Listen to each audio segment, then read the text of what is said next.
Hi hello welcome to Indian knowledge university. Telangana police constable సంబంధించి కొన్ని విషయాలు అయితే మీకు చెప్పే ప్రయత్నం చేస్తున్నాను. ఎవరైతే యువత ఇంటర్మీడియట్ అయిపోయి ఉంటారో వారికైతే ఇది ఒక మంచి అవకాశం అని చెప్పుకోవచ్చు. సో వారికి దీనికి సంబంధించిన క్వాలిఫికేషన్స్ కానీ, ఏజ్ కానీ, అదేవిధంగా సిలబస్ కానీ, ఈవెంట్స్ కానీ, మనకు టెస్ట్ ప్యాటర్న్ కానీ, కానిస్టేబుల్ ఎగ్జామ్స్కి సంబంధించి పూర్తి వివరాలు అయితే ఈ వీడియోలో చెప్పడం జరుగుతుంది. సో ఎవరైతే ఇంటర్మీడియట్ అయిపోయిన అభ్యర్థులు ఉంటారో వారికైతే ఇది ఒక మంచి అవకాశం అని చెప్పుకోవచ్చు. సో మీకు దీని గురించి ఒక పూర్తి అవగాహన కనుక ఉంటే మీ యొక్క ప్రిపరేషన్కు ఇదైతే కొంత ఉపయోగపడుతుందని చెప్పుకోవచ్చు. సో మీకు ఒక ప్రభుత్వ ఉద్యోగానికి ప్రిపేర్ కావడానికి ఒక మార్గదర్శకంగా ఈ వీడియో అయితే ఉపయోగపడుతుందని చెప్పుకోవచ్చు. సో దీనికి సంబంధించి పూర్తి వివరాలు అయితే చూసే ప్రయత్నం చేద్దాం. సో మనం క్వాలిఫికేషన్ చూసుకుంటే దీనికైతే ఇంటర్మీడియట్ ఈక్వలెంట్ క్వాలిఫికేషన్ అయితే ఇవ్వడం జరిగింది. సో మనకు డిప్లొమా చేసిన వారైనా కానీ, లేదంటే ఇంటర్మీడియట్ అయిపోయిన వాళ్ళు ఎవరైనా దీనికి అప్లై చేసుకోవచ్చు. అదేవిధంగా ఏజీ విషయానికి వస్తే మాత్రం దీనికైతే 18 to 22 ఇయర్స్ మాత్రమే ఇవ్వడం జరిగింది. సో మనకు డిపార్ట్మెంట్కు తక్కువ ఏజ్ కట్ ఆఫ్ అయితే పెట్టడం జరుగుతుంది. సో మనకు మిగతా ఎగ్జామ్స్ అయితే గ్రూప్ 4 కానీ, గ్రూప్ 2 కానీ వీటికైతే మనకు ఏజ్ అయితే ఎక్కువగా ఉంటుంది. సో ఓన్లీ యూనిఫామ్ కోర్సు డిపార్ట్మెంట్కి సంబంధించిన ఎగ్జామ్స్కి మాత్రమే మనకు ఏజ్ అయితే తక్కువగా ఉంటుంది. సో అభ్యర్థులు అయితే ఈ విషయాన్ని దృష్టిలో పెట్టుకోవాలి. ఎవరైతే ఇంటర్మీడియట్ అయిపోగానే స్టార్ట్ చేస్తారో ఇదైతే కొంత అవకాశం అని చెప్పుకోవచ్చు. డిగ్రీ చేస్తూ కూడా మీ యొక్క ప్రిపరేషన్ కంటిన్యూ చేస్తూ డిగ్రీ అయిపోయేలోపు నోటిఫికేషన్ వచ్చింటే మాత్రం మీరు జాబ్లో జాయిన్ అవ్వడానికి అయితే ఇది ఒక మంచి అవకాశం అని చెప్పుకోవచ్చు. సో దీనికి సంబంధించి ఏజ్ అయితే 18 to 22 ఇయర్స్ ఇవ్వడం జరిగింది. ఇందులో ఎవరైనా రిజర్వేషన్స్ ఉంటే మాత్రం ఎస్సీ కానీ, ఎస్టీ కానీ, బీసీ కానీ వీరికైతే 5 ఇయర్స్ వరకు రిలాక్సేషన్ ఉంటుంది. అంటే మనకు 22 + 5 27 సంవత్సరాల వరకు ఎగ్జామ్స్ రాసుకోవచ్చు.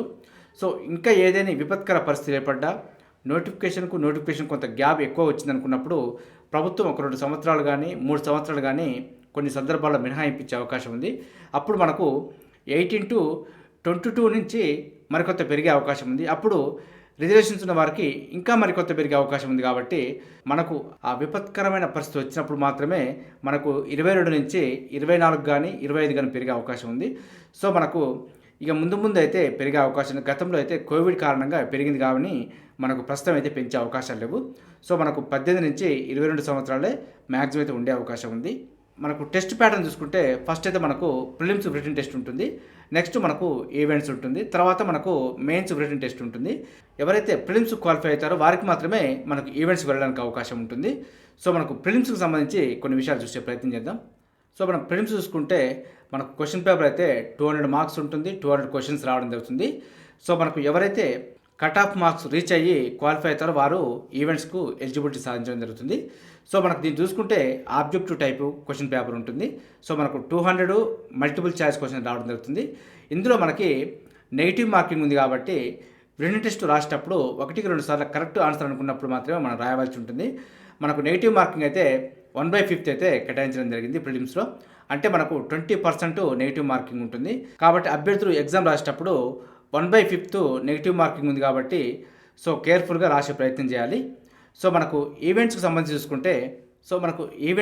చూసుకుంటే ఈవెంట్స్లో మనకు ఫిజికల్ ఎఫిషియన్సీ టెస్ట్, అదేవిధంగా ఫిజికల్ మెజర్మెంట్స్ 2 అయితే ఉంటాయి మనకి. ఇందులో మనకు ఫిజికల్ ఎఫిషియన్సీ టెస్ట్ సంబంధించి చూసుకుంటే మెన్ క్యాండిడేట్స్ ఎవరైతే పురుష అభ్యర్థులు ఉంటారో వారికైతే 1600 మీటర్స్ని 7 minutes 15 secondsలో కంప్లీట్ చేయాలి. అదే ఎక్స్ సర్వీస్మెన్ క్యాండిడేట్స్ అయితే మాత్రం 9 minutes 30 secondsలో కంప్లీట్ చేసుకోవచ్చు. సో ఎక్స్ సర్వీస్మెన్ వరకు అయితే కొంత మినహాయింపు అయితే ఇచ్చారని చెప్పుకోవచ్చు. ఇందులో మనకి ఉమెన్ క్యాండిడేట్స్ అయితే మాత్రం 800 మీటర్స్ మనకు 5 minutes 20 secondsలో కంప్లీట్ చేయాలి. ఈ ఉమెన్ క్యాండిడేట్స్ అయితే సివిల్కు, ఏఆర్కు, అదేవిధంగా జైలు వార్డెన్కి అయితే ఎలిజిబిలిటీ ఇవ్వడం జరిగింది. సివిల్కి అయితే 33.3% రిజర్వేషన్స్ ఇవ్వడం జరిగింది. మనకు అదే ఏఆర్కి అయితే మాత్రం 10% రిజర్వేషన్స్ ఇవ్వడం జరిగింది. ఇది మహిళా అభ్యర్థులకి.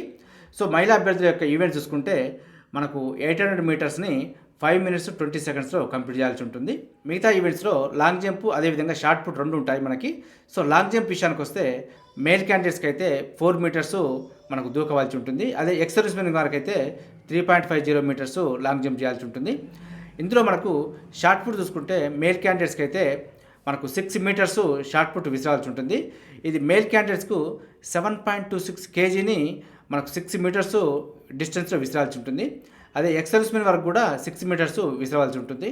అదేవిధంగా ఉమెన్ క్యాండిడేట్ సంబంధించి చూసుకుంటే మనకు లాంగ్ జంపు 2.50 మీటర్స్ దూకవలసి ఉంటుంది మహిళలకైతే. మనకు షార్ట్ పుట్ మహిళలకైతే 4 kgs వెయిట్ ఉంటుంది. దీన్ని వాళ్ళు 4 మీటర్స్ డిస్టెన్స్ విసరవలసి ఉంటుంది. ఇది మనకు లాంగ్ జంపు, షార్ట్ పుట్, అదేవిధంగా 800 మరియు 600 మీటర్స్ గురించి అయితే చెప్పడం జరిగింది. సో వారికి సంబంధించి హైట్ విషయాలు చూసుకునే ప్రయత్నం చేద్దాం. ఫిజికల్ మెజర్మెంట్స్లో అయితే పురుష అభ్యర్థులకైతే మనకు 167.6 సెంటీమీటర్స్ ఉండాలి. అదే ఉమెన్ క్యాండిడేట్స్ అయితే మాత్రం 152.5 సెంటీమీటర్స్ హైట్ ఉండాలి. ఇది మెన్ అండ్ ఉమెన్కి సంబంధించి హైటు. ఇందులో ఎవరైతే షెడ్యూల్ ట్రైబ్స్ కానీ అదేవిధంగా అబారిజినల్ ట్రైబ్స్ ఎవరైతే ఏజెన్సీ ప్రాంతాల్లో ఉంటారో ఈ ఏజెన్సీ ప్రాంతాలు కూడా ఆదిలాబాదు, కొమరంభీం, ఆసిఫాబాదు, మంచిర్యాల, నాగర్ కర్నూలు, ఖమ్మం, భద్రాద్రి కొత్తగూడెం, ములుగు, మహబూబాబాద్ అండ్ వరంగల్ ఈ డిస్టిక్లోని ఏజెన్సీ ప్రాంతాల్లో ఉన్న షెడ్యూల్ ట్రైబ్స్ అండ్ అబారిజినల్ ట్రైబ్స్కి మాత్రమే ఈ ఎత్తు నుంచి మినహాయింపు ఇవ్వడం జరిగింది. సో మిగతా వారికి అయితే అవకాశం లేదు. సో కాబట్టి మెన్స్కి అయితే 160 సెంటీమీటర్స్, ఉమెన్స్కి అయితే 150 సెంటీమీటర్స్ ఇవ్వడం జరిగింది. సో ఎవరైతే ఈ ఫిజికల్ ఎఫిషియన్సీ టెస్టు అదేవిధంగా ఫిజికల్ స్టాండర్డ్ టెస్ట్లో ఎవరైతే క్వాలిఫై అవుతారో వీరికి మాత్రమే మనకు రిటర్న్ టెస్ట్కు, ఫైనల్ రిటర్న్ టెస్ట్కు అవకాశం ఇవ్వడం జరుగుతుంది. ఓన్లీ సివిల్కు, ఫైర్కు మాత్రమే ఓన్లీ క్వాలిఫైయింగ్గా చూడడం జరుగుతుంది. మిగతా వాటికైతే మనకు ఈవెంట్స్కు వెయిటేజ్ అయితే ఇవ్వడం జరుగుతుంది. సో అభ్యర్థులు అయితే మెరిట్ సాధించిన వారికి కొన్ని మార్కులు అయితే కలపడం జరుగుతుంది కాబట్టి సో మెరిట్ సాధించే ప్రయత్నం చేయండి. సో ఒకసారి మనకు ఈవెంట్స్కి సంబంధించి టోటల్గా అయితే 100 మార్క్స్ అయితే కేటాయించడం జరిగింది ఈవెంట్స్కి. సో ఇందులో మనకు 1600 మీటర్స్ అంటే మేల్ క్యాండిడేట్స్కి 4 minutes 15 seconds లేదా అంతకంటే తక్కువ టైంలో కొట్టగలిగితే వారికి 100కు 100 మార్క్స్ అయితే ఇవ్వడం జరుగుతుంది. అదే ఉమెన్ క్యాండిడేట్స్కి అయితే 800 మీటర్స్ని 3 minutes 5 seconds లేదా అంతకంటే తక్కువ టైంలో కొట్టగలిగితే 100కు 100 మార్క్స్ ఇవ్వడం జరుగుతుంది. ఈ విధంగా మనకు ఈవెంట్స్కి సంబంధించి మార్క్స్ అయితే ఇవ్వడం జరిగింది. ఒక్కసారి వీడియో పాజ్ చేసి చూసే ప్రయత్నం చేయండి. మనకు చివరిగా అయితే మనకు 8 minutes 31 seconds to 9 minutes 30 seconds కనుక క్వాలిఫై అయితే మనకు 30 మార్క్స్ వెయిటేజ్ ఇవ్వడం జరుగుతుంది. అది మేల్ క్యాండిడేట్స్కి. ఉమెన్ క్యాండిడేట్స్కి అయితే 5 minutes 6 seconds to 5 minutes 20 seconds మధ్య కనుక కొట్టగలిగితే 50 మార్క్స్ కేటాయించడం జరుగుతుంది. సో అభ్యర్థులు అయితే ఈ విషయాన్ని దృష్టిలో పెట్టుకోండి. ఒకసారి చూసుకునే ప్రయత్నం చేయండి. దీనికి సంబంధించిన డాటా అయితే మీకు డిస్ప్లేలో ఇస్తాను. మనకు ప్రిలిమినరీ ఎగ్జామ్ సంబంధించి సిలబస్ చూసుకుంటే మనకు ఇంగ్లీష్ ఉంది, అదేవిధంగా ఆర్థమెటిక్ ఉంది, మనకు జనరల్ సైన్సు, ఇండియన్ హిస్టరీ, అదేవిధంగా నేషనల్ మూవ్మెంట్ చెప్పి ఇవ్వడం జరిగింది. అదేవిధంగా ఇండియన్ జాగ్రఫీ, అదేవిధంగా Indian polity and Indian economy నుంచి కూడా ఇవ్వడం జరిగింది. మన కరెంట్ అఫైర్స్ సంబంధించి చూసుకుంటే నేషనల్ అండ్ ఇంటర్నేషనల్ ఇవ్వడం జరిగింది.